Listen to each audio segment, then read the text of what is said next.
Hey guys, welcome back to Bates Racing. This is going to be a quick one-shot, more so for those who need it and are searching for answers to this versus my normal subscribers, but I figure this could still be of help to someone. I'm here with my Honda CRV. It is a 2016 model, and we are going to change the air filter. Now, this air filter is just a, I think it was $20 at AutoZone. Nothing fancy. We're gonna clip these loose. This whole thing just pops out, and I'm gonna set you up to get a better view of it.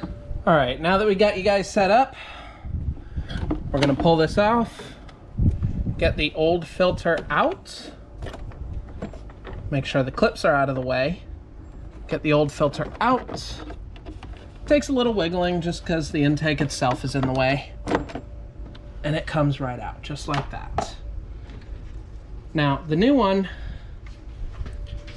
the ridge goes up top. It just slides right where the old one was. And again, gotta move the intake out of the way a little bit. It doesn't like to move very easily. And it should just fit right in.